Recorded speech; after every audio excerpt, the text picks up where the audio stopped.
Alright guys, how's it going?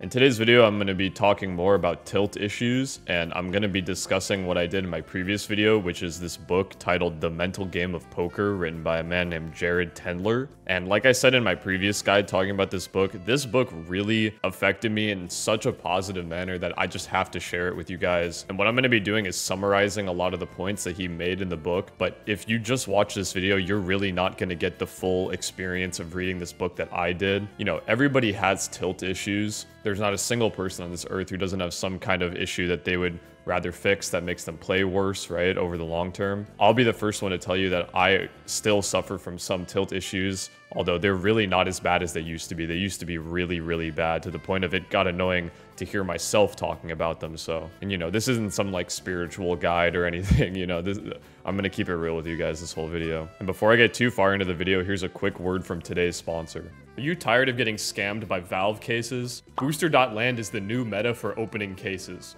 Founded by the guys who started GC.skins, a site with over 5 million users, so you know they're the real deal. Booster.land introduced boosters, a new way to change the outcome of your cases to whatever you want. Your options are anything, like removing a skin from a case, doubling how many items you got from the same case for the same price, and the coolest one, best of 3, where you can choose the best skin out of 3 from 3 different rolls for the same price. Booster.land also introduces bases, a new way to get free rewards for opening cases, in a way that no other site does. Booster.land is giving you a free rare booster if you use my code BIRD. That's B-I-R-D, BIRD. You can deposit using all the payment methods you see here or by skins, whichever one you prefer. You'll get upgrades for however much you play, so everybody wins. Remember to use my code BIRD for a free rare booster on Booster.land. Thank you to Booster.land for sponsoring today's video. And just a side note, if I hit 3,000 subscribers, I'm going to drop my next T-side guide on a full map, so be sure to subscribe for when that comes out. Okay, so in the book, Tendler outlines a bunch of different types of tilt that I think cover the entire spectrum. Frankly, I think it's genius how well he's defined the types of tilt, and I've never seen anyone anywhere talk about these things besides Tendler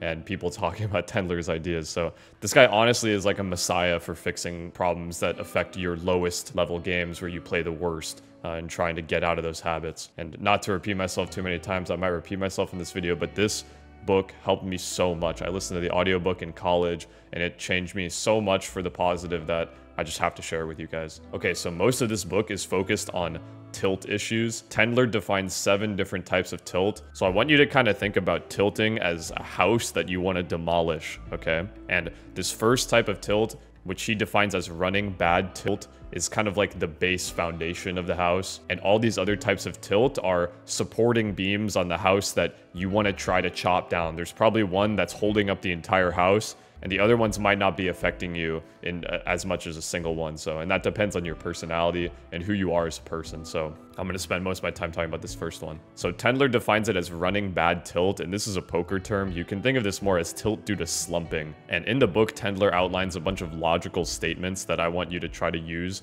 to your advantage. And I'm telling you right now, you have to read this book to get the full picture. I really can't. It's going to be really hard for me to summarize everything without just reading the book straight up front to back. So this logic statement I think is really important. You don't control how you run, so why focus on it? You're a shitty psychic and can't predict when it's going to turn around. All you can do is keep playing well. This is why I really love this book, because there's no other book that really defines these issues that people who play esports face, where you're playing a game where information is denied from you, right? It's extremely similar to poker. Information is denied from each player on what the other person has in the hand, right? And so that's how you have to form your decision-making tree, is based on not knowing what the other person has. And that variance that comes from not knowing what the other team is doing at any given moment, right, is really, really frustrating, and it's hard to deal with sometimes. That's what he means by running bad. And this passage from the first part of this book is really important, and I'm just going to read it straight up. Running bad tilt is caused by a form of accumulated tilt that develops over days,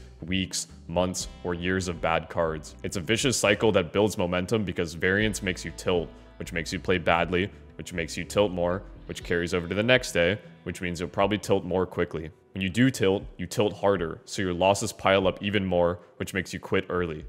Then you tilt because you quit, and it weighs on your mind more, and you struggle sleeping.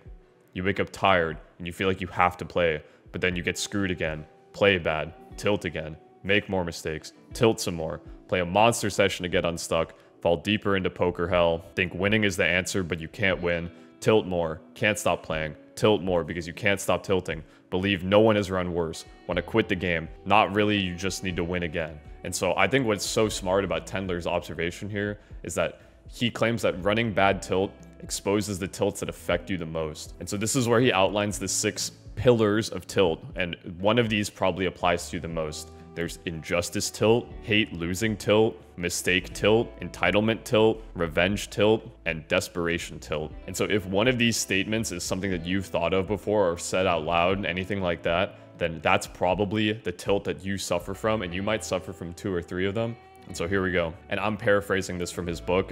He used poker terms, but it makes more sense if I'm just gonna use Counter-Strike terms here. If you've ever thought, I spec my teammates, why can't I get these fights? It's just so unfair.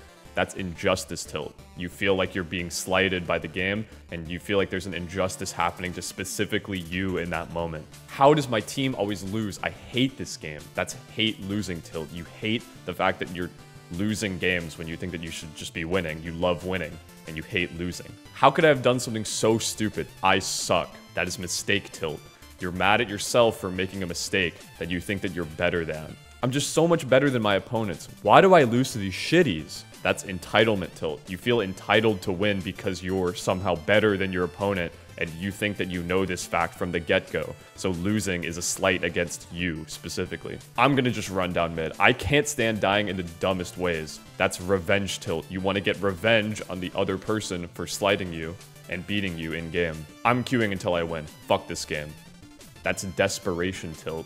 You're desperate for a win. You're desperate to get better. So you're just gonna queue and queue and queue, and you'll do anything to try to win, right? So to tell a story about myself, when I was worse at the game, and before I had read this book and realized that I needed to fix these issues, and I started my journey on trying to be better at Counter-Strike, I really do think that I suffered from entitlement tilt and hate losing tilt. I think I've always been very competitive, and I've always, wanted to be the best at whatever I do, no matter what it is.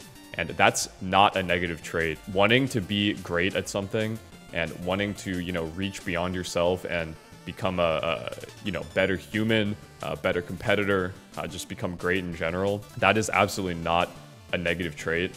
But the problem is that it leads to certain problems, when you kind of get stuck mentally and you don't know what to do. And, maybe your life circumstances kind of made you think in certain ways that other people don't think in, right? And that's what causes you to pick some of these tilt problems. And I was very entitled growing up in Counter-Strike. I don't think I really showed it in real life.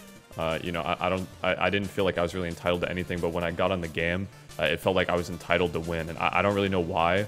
I'm not a psychologist or anything. I don't know why, but that's just the way it was. And I think that if you read this book or listen to the audiobook, there's going to be a section, if you struggle with tilt problems, where you're just gonna, like, a shiver is gonna go down your spine when you read some of these sections, because you're like, holy shit, how does this guy know me so well?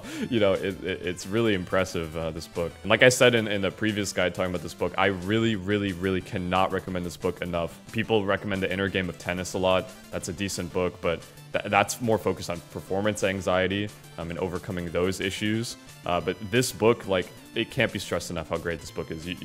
Honestly, just go get the PDF or buy it immediately. That's my best advice for you. And so yeah, guys, this one was kind of a quick one. I just wanted to share this knowledge with you guys because that's what I love doing on YouTube. And if you like this type of content, be sure you're subscribed, because I'm gonna be uploading more educational content.